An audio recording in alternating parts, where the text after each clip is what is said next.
जय जगन्नाथ बंधुगण आज आम जानिबा 2026 वर्षटी कुंभ राशि व्यक्तिविशेष मानक पई किपरि कटिब से विषय रे एही वार्षिक राशिफल ग्रहंक गोचर एवं स्थिति को नहीं आधारित एवं ग्रहंक गोचर आम जीवन रे नाना प्रकार प्रभाव पकई थाए। एही वीडियो माध्यम रे आमे जानिबा कुंभ राशि व्यक्तिविशेष मानक आर्थिक जीवन, क्यारियर, प्रेम जीवन, वैवाहिक जीवन एवं स्वास्थ्य किपरि कटिब से विषय से वीडियो को शेष पर्यंत देखंतु और जो माने आम चैनल को नुआ करी आछंती तले थिबा सब्सक्राइब बटन को दबाई आम चैनल को सब्सक्राइब करंतु और पाखरी थिबा घंटी बटन को दबाई ऑल रे सिलेक्ट करंतु कहीं आमे अपलोड करिथवा प्रत्येक वीडियोर नोटिफिकेशन आपण सर्वप्रथमे पाई परिबे। बंधुगण कुंभ राशि व्यक्तिविशेष मानक पई 2026 वर्षटी विशेष हेबाकु जाउछि। किछि क्षेत्र रे संघर्षर परिस्थिति रहिबो एवं किछि क्षेत्र रे आपण बड़ परिवर्तन अनुभव करिवे। एही वर्ष आपण अनेक नुआ जिनिस शिखिबाकु आग्रही हेबे। ग्रहंक गोचर आपणक पई बहुत गुरुत्वपूर्ण परिस्थिति सृष्टि करिब। वर्षर आरंभ रे शनि आपणक राशि द्वितीय भाव रे गोचर करिवे। वर्ष आरंभ रे बृहस्पति पंचम भाव को गोचर करिवे। तापरे षष्ठ घर दे वर्षर शेष सुद्धा आपणक सप्तम घरे विराजित रहिबे एवं राहु डिसेम्बर पर्यंत आपणक राशि रे रहिबे एवं तापरे आपणक द्वादश भाव को गोचर करिवे। एही वर्ष आर्थिक क्षेत्र आहुरी मजबूत हेबाकु लागिब।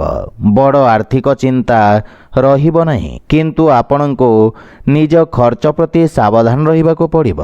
आपण मानसिक एवं शारीरिक भाव रे चैलेंज पूर्ण परिस्थितिर सम्मुखीन करिबारे सक्षम हेबे तथा आपणक आत्मविश्वास रे वृद्धि घटिब।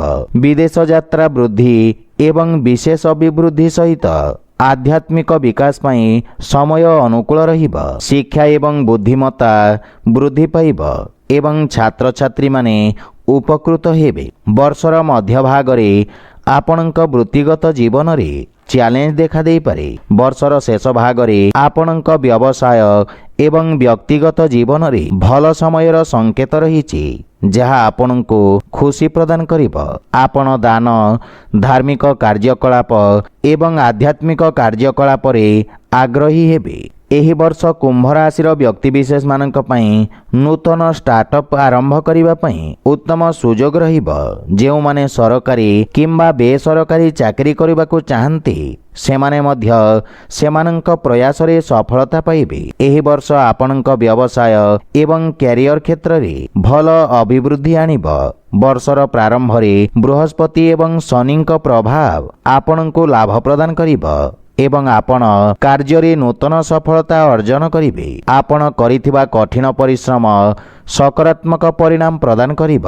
शनि आपणक कैरियर रे स्थिरता प्रदान करिवे एवं आपणको संगठित एवं आपणक कार्य को अधिक प्रभावशाली करिबारे साहाय्य करिवे। ग्रहंक सकारात्मक दिग गुड़िक आपणको निज प्रकल्प गुड़िकरे सफलता आनिब तथा आपण निज कार्य रे उत्कृष्ट अनुभव करिवे। आर्थिक दृष्टिरू आपणक व्यवसाय रे उन्नति हेब एवं आय वृद्धि हेबार संकेत रहिछि जहा आपणक आत्मविश्वास एवं आपणक कार्य रे अवदान को वृद्धि करिब। आपण नूतन चिंताधारा एवं नुआ योजना कार्यकारी करिवे। वर्षर प्रारंभ समय रे नूतन कार्य आरंभ करिबा पई अनुकूल समय। आपणक सृजनशीलता वृद्धि पाइब एवं आपणक नेतृत्व दक्षता मध्य सुदृढ़ हेब। राहुंक प्रभाव रे आपण बहु कार्य करिबारे दक्ष हेबे। आपणको एककालीन अनेक प्रकल्प रे कार्य करिवार दायित्व दिया जीव। वर्षर मध्य भाग रे चाकरी करुथुवा व्यक्ति माने नूतन सुजोग पाइबे। आपणक कार्य रे यथेष्ट सफलता मिलिब।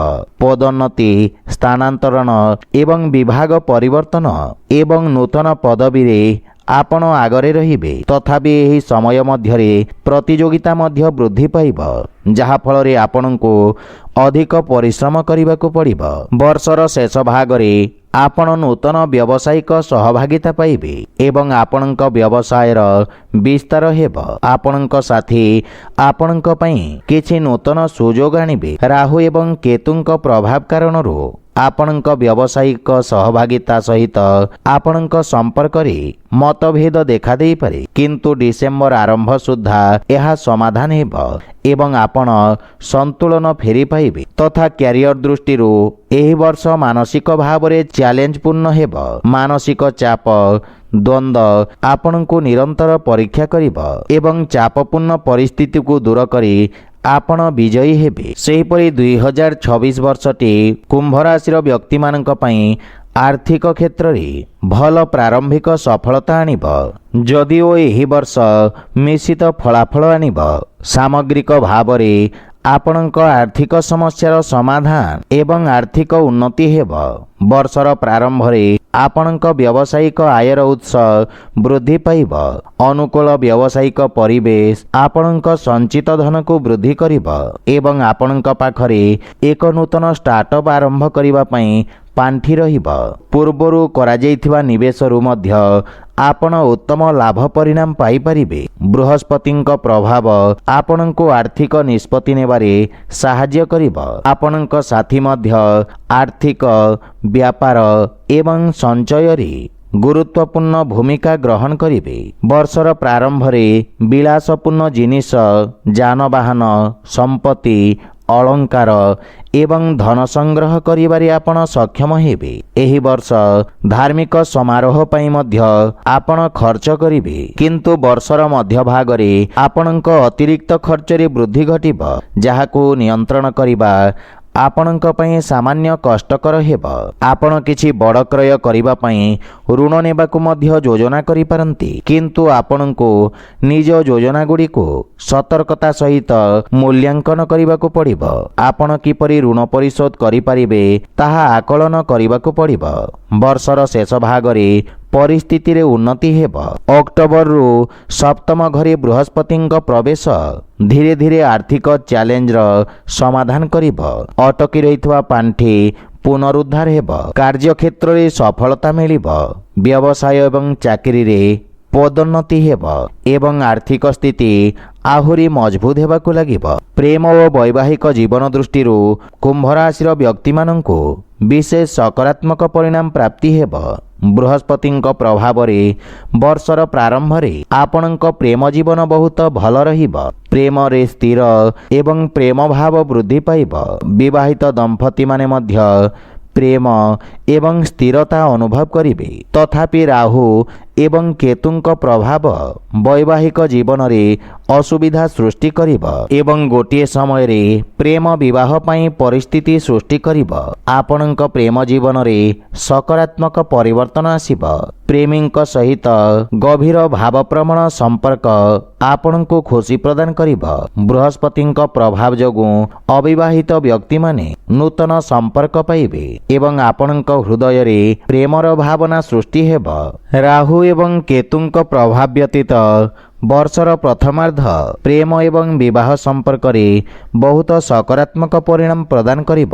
ଛୋଟ ମୋଟ ଉତ୍ତେଜନାକୁ ଅଣଦେଖା କରନ୍ତୁ ଏବଂ ନିଜ ସମ୍ପର୍କରେ ଧୀରେ ଧୀରେ ଅଗ୍ରଗତି କରନ୍ତୁ। ବର୍ଷର ଦ୍ୱିତୀୟାର୍ଦ୍ଧରେ ଆପଣ ନିଜ ବୈବାହିକ ଜୀବନରେ ଉତ୍ତେଜନା ଏବଂ ଦ୍ୱନ୍ଦ୍ୱ ଅନୁଭବ କରିବେ। ଦେବଗୁରୁ ବୃହସ୍ପତିଙ୍କ ଆଶୀର୍ବାଦ ଏହି ସମସ୍ୟାଗୁଡ଼ିକରେ ସମାଧାନ କରିବାରେ ସହଯୋଗ ପ୍ରଦାନ କରିବେ ତଥା ଡିସେମ୍ବର ସୁଦ୍ଧା ସମସ୍ତ ସମସ୍ୟାର ସମାଧାନ ହେବ। ଆପଣଙ୍କର ଭାବନା ଜୀବନ ପ୍ରତି ଅଧିକ ଗୁରୁତ୍ୱପୂର୍ଣ୍ଣ ହେବ ଏବଂ ଜୀବନସାଥୀଙ୍କ ସହିତ ଉତ୍ତମ ବୁଝାମଣା ସ୍ଥାପିତ ହେବ। ସେହିପରି ସ୍ୱାସ୍ଥ୍ୟ ଦୃଷ୍ଟିରୁ 2026 ବର୍ଷଟି କୁମ୍ଭ ରାଶିର ବ୍ୟକ୍ତିବିଶେଷମାନଙ୍କ ପାଇଁ ମିଶ୍ରିତ ପରିଣାମ ପ୍ରଦାନ କରିବ। ବର୍ଷର ପ୍ରଥମାର୍ଦ୍ଧରେ ସ୍ୱାସ୍ଥ୍ୟ ଭଲ ରହିବାର ସମ୍ଭାବନା ରହିଛି, କିନ୍ତୁ ଦ୍ୱିତୀୟାର୍ଦ୍ଧରେ ସମସ୍ୟା ବୃଦ୍ଧି ପାଇବ। ଡିସେମ୍ବର ମାସ ସାରା ଆପଣଙ୍କ ରାଶିରେ ରାହୁଙ୍କ ଉପସ୍ଥିତି ମାନସିକ ଚାପ ଏବଂ ଚିନ୍ତା ସୃଷ୍ଟି କରିବ। ଏହି ସମୟରେ ଆପଣଙ୍କୁ ନିଜ ପ୍ରିୟଜନଙ୍କ ଅଧିକ ଯତ୍ନ ନେବାକୁ ପଡ଼ିବ। ପରିବାର ସଦସ୍ୟଙ୍କ ସ୍ୱାସ୍ଥ୍ୟାବସ୍ଥା ଦୁର୍ବଳ ହେବ। ବାତ, ପିତ୍ତ ଏବଂ କଫ ଭଳି ସ୍ୱାସ୍ଥ୍ୟ ସମସ୍ୟା ଆପଣଙ୍କୁ ଚିନ୍ତିତ କରିବ। କିନ୍ତୁ ଦେବଗୁରୁ ବୃହସ୍ପତିଙ୍କ ପ୍ରଭାବ କାରଣରୁ ସ୍ୱାସ୍ଥ୍ୟ ଅବସ୍ଥାରେ ଧୀରେ ଧୀରେ ସୁଧାର ଆସିବ। ତଥାପି ରାହୁଙ୍କ ଦ୍ୱାରା ସୃଷ୍ଟି ହୋଇଥିବା ଭ୍ରମ କିମ୍ବା ଜଞ୍ଜାଳ ଆପଣଙ୍କୁ କ୍ଷତି କରିପାରିବ ନାହିଁ ଏବଂ କୌଣସି ବଡ଼ ରୋଗ ଆପଣଙ୍କୁ ପ୍ରଭାବିତ କରିବ ନାହିଁ। ତଥାପି ଆପଣଙ୍କର ମାନସିକ ସ୍ୱାସ୍ଥ୍ୟ ନିରନ୍ତର ଅସ୍ୱସ୍ତିକର ରହିବ। ଚାପ, ଭ୍ରମ ଏବଂ ଅନ୍ୟାନ୍ୟ ସ୍ୱାସ୍ଥ୍ୟ ସମସ୍ୟା ଆପଣଙ୍କୁ ହଇରାଣ କରିବ। ସପ୍ତମ ଭାବରେ କେତୁଙ୍କ ପ୍ରଭାବ ଆପଣଙ୍କ ଜୀବନସାଥୀଙ୍କ ସ୍ୱାସ୍ଥ୍ୟାବସ୍ଥାକୁ ଦୁର୍ବଳ କରିବ। ଆପଣଙ୍କୁ ନିଜ ରୋଗ ପ୍ରତିରୋଧକ ଶକ୍ତି ବଜାୟ ରଖିବା ପାଇଁ ପ୍ରୟାସ କରିବାକୁ ପଡ଼ିବ ଏବଂ ଖାଦ୍ୟପେୟରେ ମଧ୍ୟ ପରିବର୍ତ୍ତନ କରିବାର ଆବଶ୍ୟକତା ରହିଛି। ବର୍ଷର ମଧ୍ୟଭାଗରେ ବୃହସ୍ପତିଙ୍କ ଷଷ୍ଠ ଭାବରେ ଉପସ୍ଥିତି ପେଟ ସମ୍ବନ୍ଧିତ ବିଭିନ୍ନ ରୋଗର କାରଣ ହେବ। ବର୍ଷର ଶେଷ ଭାଗରେ ଆପଣଙ୍କ ସ୍ୱାସ୍ଥ୍ୟାବସ୍ଥାରେ ଯଥେଷ୍ଟ ଉନ୍ନତି ଆସିବ ଏବଂ ଆପଣ ଦୀର୍ଘକାଳୀନ ରୋଗରୁ ମୁକ୍ତି ଅନୁଭବ କରିବେ। ଅନାବଶ୍ୟକ ଚିନ୍ତା ଏବଂ ଦ୍ୱନ୍ଦ୍ୱ ଦୂର ହେବ, ଯାହାଫଳରେ ଆପଣଙ୍କ ଶରୀର ଏବଂ ମନ ସୁସ୍ଥ ରହିବ। ଆପଣଙ୍କ ପାଇଁ ପ୍ରତିକାର ହେଲା ଆପଣ ପ୍ରତ୍ୟେକ ଶନିବାର ଦିନ ଶନିଦେବଙ୍କୁ ପୂଜାର୍ଚ୍ଚନା କରି ରାଶି ତେଲର ଦୀପ ଲଗାନ୍ତୁ ଏବଂ ନୀଳ ରଙ୍ଗର ପୁଷ୍ପ ଅର୍ପଣ କରନ୍ତୁ। ଏହା ସହିତ ପ୍ରତ୍ୟହ ହନୁମାନ ଚାଳିଶା ପାଠ କରନ୍ତୁ। ଶୁଭ ଫଳ ପାଇବେ।